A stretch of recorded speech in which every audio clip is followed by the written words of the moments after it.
स्वागत छ भाइ बहिनीहरुलाई नेपाल अनलाइन स्कुलमा। हामीहरूले लास्ट टाइम कोअर्डिनेट जियोमेट्री सुरु गरेका थियौं र सुरु गर्ने बित्तिकै हामीहरूले डिस्टेन्सको कुरा गरेका थियौं। अब कोअर्डिनेट जियोमेट्री। सो अब कोअर्डिनेट जियोमेट्रीमा अभियसली कोअर्डिनेट्सहरु हुन्छन् र दुईटा कोअर्डिनेट्सहरु बीचको हामीहरूले डिस्टेन्स पत्ता लगाएका थियौं लास्ट टाइम हामीहरूले। र कसरी पत्ता लगाउने र अब तपाईहरुलाई कोअर्डिनेट्समा चाहिँ पढ्नुपर्ने कुराहरु र त्यसपछि हामीहरूले डिस्टेन्समा कस्तो कस्तो टाइपको क्वेशन्सहरु हामीले सल्भ गर्नेछौं त कस्तो कस्तो टाइप्सको क्वेशन्सहरु चाहिँ हामीलाई सोध्न सकिन्छ त भनेर हामीहरूले केही कुराहरु गरेका थियौं। सो आज भने हामी क्वेशन्सहरु सल्भ गर्नेछौं। हामीले जे कुरा गरेका थियौं नि त्यही कुराहरुसँग नै त्यही कुराहरुको वरिपरि बसेर नै हामीहरू क्वेशन्सहरुलाई सल्भ गर्नेछौं। जस्तै हामीले लास्ट टाइम एउटा सिम्पल दुईटा पोइन्ट्स बीचको डिस्टेन्स पत्ता लगाउने क्वेशन्स सल्भ गरेका थियौं। सो जस्तै आज हामीहरूको यहाँ थोरै फरक छ क्वेशनमा। हामीहरूलाई डाइरेक्टली दुईटा पोइन्ट्स दिएको छैन तर इनडाइरेक्टली दुईटा पोइन्ट्स अभियसली दिएको छ। अब हामीहरुसँग दुईटा पोइन्ट्स नै स्टार्टिङ र एन्डिङ पोइन्ट नै छैन भने डिस्टेन्स कसरी पत्ता लगाउने त? सो हामीहरुसँग दुईटा पोइन्ट्स त छ तर इनडाइरेक्टली दिएको छ। जस्तै हामीलाई यहाँ भनिएको छ find the distance between the point and the origin.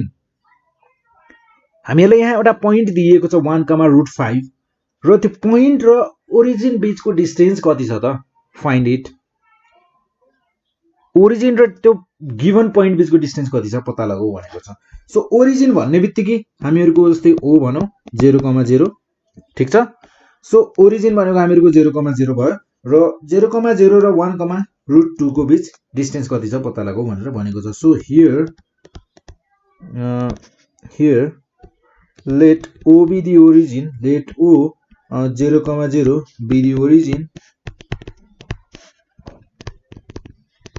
origin and A 1,√2 is the point ठीक छ।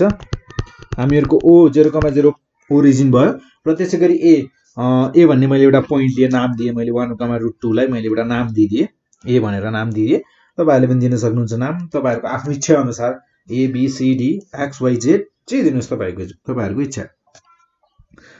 सो सकेसम्म चाहिँ एक्स वाई जेड नदिनु होला किनकि हामीले एक्स वाई जेड फर्मुलामा पनि छ हामीले त्यसलाई युज गर्छौं। सो एउटै नाम हुन जान्छ। सो थोरै डिफरेन्ट दिँदा राम्रो। सो नाउ हामीहरुसँग छ distance formula. So using distance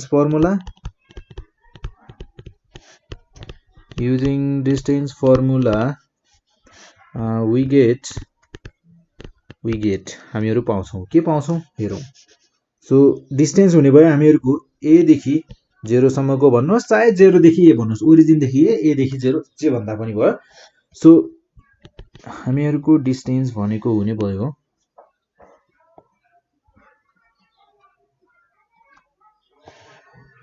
हामीहरुको यहाँ डिस्टेन्स फर्मुला युज गर्नु पर्यो हैन त। सो फर्मुला के हुने भयो त? यो हुने भयो हामीहरुको x2 - x1 को whole square plus y2 - y1 को होल स्क्वायर ठीक छ। देन सो अब हामीहरुको यहाँ x2 भनेको के हुने भयो त 0। सो 0 - x1 भनेको 1 then whole square under root राखे मैले यहाँ। सो हामीहरुसँग छ y2 भनेको √5 सरी 0। सो y1 भनेको हामीहरुसँग छ y2 - y1 y1 भनेको हामीहरुसँग छ 1 y1 भनेको हामीहरुसँग छ √5 ठीक छ यसको होल स्क्वायर। सो हामीहरुको अब 0 छ 0 को त हामीहरु के भ्यालु छ त छैन नि। सो 0 - 1 भनेको हुने भयो हामीहरुको -1। सो -1 को स्क्वायर भनेको 1 देन प्लस -√5 को होल स्क्वायर भनेपछि यो के हुने भयो त 5 देन √5 + 1 6। सो यो हुने भयो हामीहरुको √6 युनिट्स। सो हामीहरुको ओ र ए बीचको डिस्टेन्स कति रहेछ त? ओ र ए बीचको डिस्टेन्स रहेछ हामीहरुको √6 युनिट्स। यसलाई हामीले पोइन्टमा लेखिरहनु पर्दैन डेसिमलमा यसलाई लेखिरहनु परेन पोइन्टमा नलेखौं यसलाई यतिकै छोड्दियौं है। सो √6 भनेको हामीहरुको √6 भनेको a देखि o सम्मको डिस्टेन्स। र त्यसैगरी अब अर्को टाइपको क्वेशन हेरौँ है। सो हामीहरुसँग छ यहाँ क्वेशन, जस्तै क्वेशनले भनेको छ हामीहरुलाई यहाँ अब a is the point on x axis, a is the point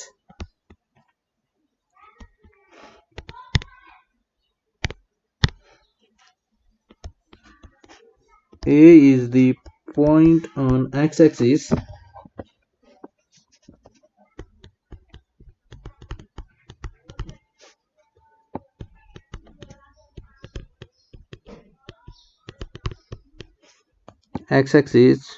whose abscissa is 6 and b is the point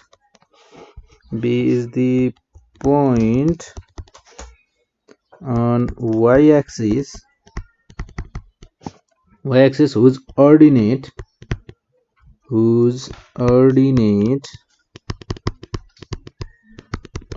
is -8 और एब्सिसा छ हामीहरुको 6 र अर्डिनेट छ हामीहरुको -8।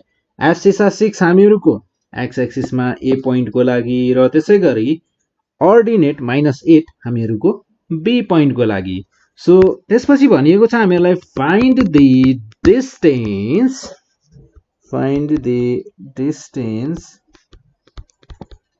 Between a and b।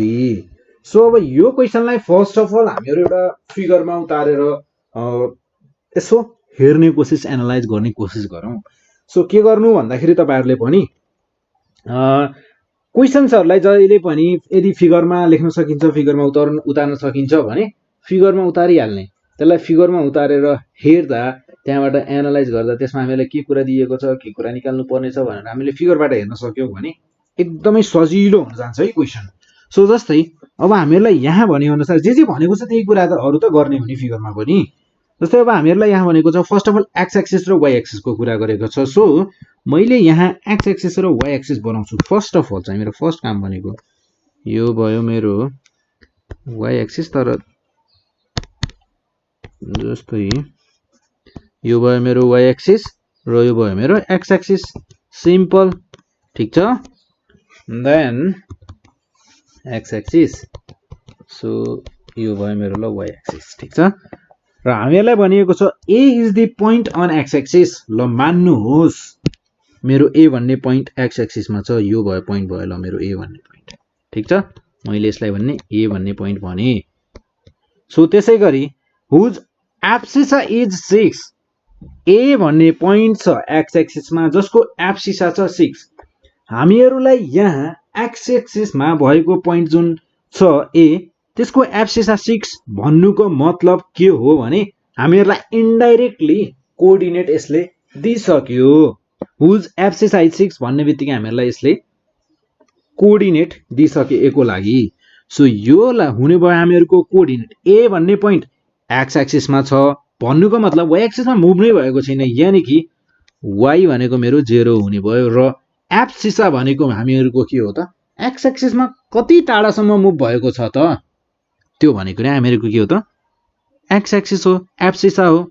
So यो भयो हामीहरुको a को कोअर्डिनेट के हुने भयो त 6,0 र त्यसैगरी b is the point on y axis. b भन्ने पोइन्ट चाहिँ हामीहरुको y एक्सिस मा छ भनेर भनेको छ। सो जस्तै मान्नुहोस् यो भयो मेरो b भन्ने पोइन्ट, ठीक छ, यो भयो मेरो पोइन्ट b। सो हामीहरुको यो y एक्सिस मा छ भन्ने बित्तिकै एक्स एक्सिस मा त यो मुभ नै भएको छैन, यानी कि एक्स एक्सिस यसमा 0 छ। सो त्यसैगरी यहाँ भनेको छ अर्डिनेट इज -8। अर्डिनेट भनेको यसले हामीलाई इन्डाइरेक्टली कोअर्डिनेट दिइसक्यो 0, -8। अर्डिनेट भनेको वाइ एक्सिस मा कति मुभ भएको छ त भनेर बुझिन्छ। सो वाइ एक्सिस मा हामीहरुको अर्डिनेट -8 छ भने सो हामीहरुको यो पोइन्ट अभियसली यहाँ छैन। कहाँ छ त, यतापट्टि छ, यानी कि फोर्थ क्वाड्रेन्ट को पोइन्ट रहेछ। सो यो भयो हामीहरुको एक्सिस। जस्तै मान्नुहोस् मेरो यहाँनिर होला पोइन्ट ल, र पोइन्ट छ हामीहरुको b भन्ने पोइन्ट 0, -8, किनकि हामीहरुको y एक्सिसमा माइनस तलतिर हुन्छ, x एक्सिस भन्दा तलतिर।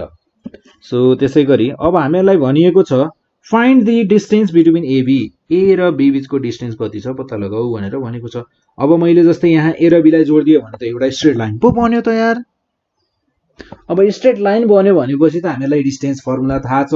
हामीहरुसँग यहाँ दुईटा कोअर्डिनेटहरु छ। अब दुईटा कोअर्डिनेट छ अनि त्यसपछि दुईटा पोइन्ट बीचको डिस्टेन्स निकाल्न छ भने हामी इजिली क्याल्कुलेट गर्न सक्छौं। So here first of all हामीलाई के कुराहरु दिएको रहेछ, इन्डाइरेक्टली के कुराहरु दिएको रहेछ त। So here the points A and B has coordinates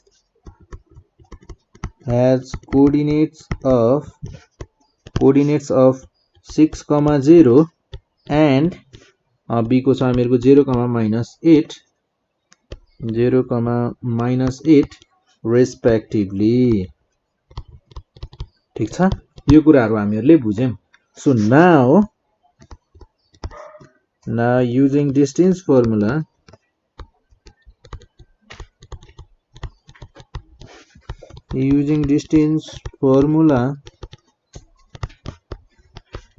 we get distance formula use गर्यौं भने हामीहरुले के पाउँछौं हेरौं है। सो AB भनेको हामीहरुको के हुने भयो त रुट x2 minus x1 को whole square plus y2 minus y1 को होल स्क्वायर। ठीक छ। सो अब मेरो x1 y1 x2 y2 भनेको मेरो b भन्ने पोइन्ट हुने भयो र x1 y1 भनेको a भन्ने पोइन्ट। ठीक छ। सो हामीहरुको यहाँ x2 भनेको 0 र त्यसैगरी x1 भनेको छ हामीहरुसँग 6 को स्क्वायर हुने भयो whole square plus y2 minus y1 को स्क्वायर। y1 भनेको y2 भनेको हामीहरुसँग छ -8। सो -8 minus 0 y1 भनेको होल स्क्वायर।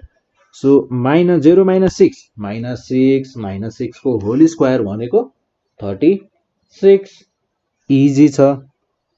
36 प्लस -8 minus 0 -8 को होल स्क्वायर भनेको 64 प्लस 64 स्क्वायर गरिसकेपछि त चाहे माइनस होस् चाहे प्लस होस्, अब प्लस छ भने त प्लस ही रहने भइहाल्यो, माइनस छ भने पनि स्क्वायर गरिसकेपछि प्लस हुन्छ। सो 36 प्लस 64 भनेको कति हुन्छ थाहा छ? 100 हुन्छ। सो 100 भनेको के हो थाहा छ? 10 को स्क्वायर हो। अब 10 को स्क्वायर रुट भित्र छ भने हामीहरुले बाहिर कति निकाल्न सक्छौं थाहा छ? 10 युनिट्स हुने भयो। ए र बी बीचको डिस्टेन्स कति रहेछ त? 10 युनिट्स रहेछ। यसरी हामीहरुले इजिली क्याल्कुलेट गर्न सक्छौं। र त्यसैगरी एउटा अर्को क्वेशन हेरौं है। जस्तै हामीहरुलाई यहाँ क्वेशनमा भनिएको छ find the coordinate of a point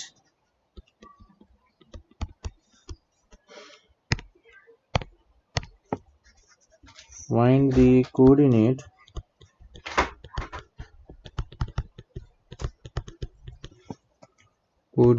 of a point on x-axis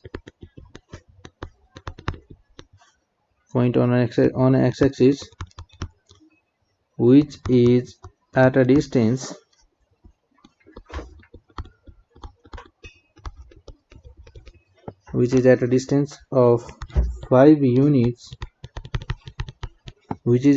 of 5 units from the point 2, -3। हामीहरुलाई यहाँ के भनिएको छ त? Find the coordinate of a point on x axis. हामीहरुलाई एक्स एक्सिस मा भएको एउटा कोअर्डिनेटको पोइन्ट पत्ता लगाऊ भनेर भनेको छ। which is at a distance of 5 units from the point 2, -3। So हामीहरुलाई यहाँ डिस्टेन्स दिएको छ, दुईटा पोइन्ट बीचको डिस्टेन्स दिएको छ। जस्तै मान्नुहोस् मलाई एक्स एक्सिस मा भएको कुनै एउटा पोइन्टको यो भयो ल मेरो अननोन पोइन्ट। सो जस्तै यो भयो मेरो अननोन पोइन्ट र मैले यो पोइन्टलाई नाम दिए बी भनेर नाम दिए। ठीक छ। मैले यो पोइन्टलाई नाम दिए A1 बी भनेरै नाम दिए ल। बी भन्ने पोइन्टको कोअर्डिनेटहरु छ हामीहरुसँग x2 y2 छ ल। र त्यसै गरी मसँग यहाँ छ a भन्ने पोइन्ट र a भन्ने पोइन्टको कोअर्डिनेट छ मेरो 2, -3 र यो दुईटा बीच डिस्टेन्स भनेको हामीहरुसँग छ 5 युनिट्स। अब भन्छ मलाई x2 र y2 को डिस्टेन्स कति छ भनेर हामीहरुलाई सोधिएको छ। सो अब यहाँ एउटा कुरा find the coordinate of a point on x axis भनेको छ। हामीलाई के भनेको छ find the coordinate of a point on x axis on x axis मा भएको पोइन्ट को कोअर्डिनेट पत्ता लगाऊ भनेको हो। भन्नुको मतलब हामीहरुको जुन अननोन पोइन्ट छ नि त्यो x एक्सिस मा छ। अब x एक्सिस मा छ भने y एक्सिस मा मुभ भएको छैन, यानी कि y एक्सिस मा हामीहरुको 0 छ, यानी कि y2 हामीहरुको 0 रहेछ। सिम्पल। हामीहरुलाई अब पत्ता लगाउनु पर्ने के रहेछ त x2 मात्र रहेछ। So here a 2, 3 -3 and b x2, 0 be the point on the x axis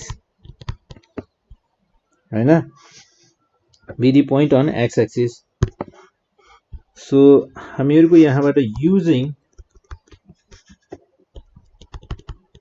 distance formula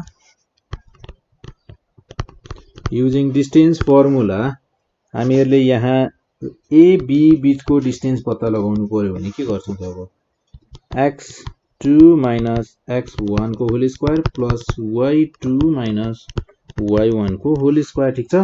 so हामीहरुसँग यहाँ x2 भनेको कति छ अननोन छ र त्यसैगरी x1 भनेको 2 को होल स्क्वायर x2 - x2 को होल स्क्वायर प्लस y2 भनेको हामीहरुसँग छ 0 माइनस y1 भनेको -3 माइनस इन्टु माइनस प्लस 3 को होल स्क्वायर र त्यसैगरी a र b बीचको डिस्टेन्स पनि थाहा छ हामीहरुलाई 5 युनिट्स। सो हामीहरुको a र b बीचको डिस्टेन्स 5 छ। सो मेरो यहाँ स्क्वायरिङ अन बोथ साइड गरे भने मैले यो हुने भयो मेरो स्क्वायरिङ अन बोथ साइड गर्दा 25 र यहाँबाट मेरो रुट क्यान्सल आउट हुने भयो। सो यहाँ बच्ने भयो हामीहरुको x2 - 2 को होल स्क्वायर प्लस 0 + 3 को होल स्क्वायर। सो हामीहरुको यहाँ हुने भयो 25 = a - b को होल स्क्वायर को जस्तो त छ त यहाँ त। सो हामी यसलाई a - b को होल स्क्वायर को फर्मुला लगाउन सक्छौं यहाँ। सो यो हुने भयो हामीहरुको x2 को whole square minus 2ab। So 2 to the 4 x2 then minus 4 plus 9। So यो हुने भयो हामीहरुको 25 = x2 को square minus 4x2 plus 5। So यो हुने भयो हामीहरुको x2 square minus 4x2 plus 5 minus 25 = 0 और यो हुने भयो हामीहरुको x2 को square minus 4x2 minus 20 = 0। So अब हामीहरुको यहाँ 20 हामीहरुको यहाँनिर यो त फ्याक्टराइज पनि हुँदैन। सो यसलाई फेरि एकचोटी रिचेक गर्न सक्छौं है हामी क्वेशनलाई हामीहरुले गरेको ठीक छ कि छैन भनेर। सो जस्तै हामीहरुको यहाँनिर x2 - 2 को होल स्क्वायर छ प्लस 0 + 3 को होल स्क्वायर हैन। सो यो त 3 को स्क्वायर हुने भइहाल्यो x2 - 2 को होल स्क्वायर देन यो 25 भयो हैन। ठीक छ। सो यहाँसम्म ठीक छ। देन अब यहाँ जाउँ है। सो a - b को होल स्क्वायर को फर्मुला खोलौं। So a square minus 2ab ओ यहाँनिर प्लस b स्क्वायर हुन्छ। सो प्लस 3 को स्क्वायर 9। सो यहाँनिर प्लस छ भने अब हामीहरुको 9 + 4 कति हुने भयो त 13। सो नाउ 13 minus 15 कति हुने भयो 13 minus 15 भनेको हामीहरुको हुने भयो 12। यो हुने भयो हामीहरुको माइनस 12। सो अब -12 हुन्छ भने अब हामीको इजिली फ्याक्टराइज हुने भयो है। सो तपाईहरुलाई यदि यसरी क्वेशन गर्दा गर्दै के कन्फ्युजन लाग्यो भने आफैले पनि रिचेक गर्न सकिन्छ है। सो और x स्क्वायर माइनस यो कति हुने भयो त माइनस मलाई चाहिने छ यहाँ -4x2 प्लस यहाँ माइनस गरेर र त्यसपछि मलाई चाहिने छ -12 मल्टिप्लाई गरेर। सो यहाँनिर गर्न सक्छौं हामी plus 6x2 -6x2 sorry -6x2 plus 2x2 गरेर मैले -12 अब हेरौँ है -6x2 प्लस 2x2 हुने भयो हामीहरुको -4x2 र त्यसैगरी -6 into plus 2 plus into minus minus 6 two जा 12 इजी छ। र त्यसैगरी यो हुने भयो हामीहरुको फर्स्ट को दुईटा टर्मबाट मैले यदि x2 कमन लिए भने x2 -6 बस्ने भयो र यहाँबाट मैले 2 कमन लिए भने x2 -6 is equals to 0। So x2 -6 र त्यसैगरी x2 plus 2 x2 plus 2। So हामीहरुको x2 को दुईटा भ्यालु आउने भयो है। So either x2 is equals to 6 or x2 is equals to -2। So hence हामीहरुको यहाँ रिक्वायर्ड हामीहरुलाई के भनेको थियो रिक्वायर्ड कोअर्डिनेट कति रहेछ त required coordinate of a point on x-axis is so required coordinate of a point on x-axis is हामीहरुको एउटा हुने भयो हामीहरुसँग कोअर्डिनेट के थियो त हामीहरुले पॉइंट पत्ता लगाउनु पर्ने पॉइंट भनेको एउटै थियो x2, 0। सो यो हुने भयो हामीहरुको 6, 0 र त्यसैगरी और -2, 0। यसरी हामीहरुको 6, 0 हुन सक्छ या -2, 0।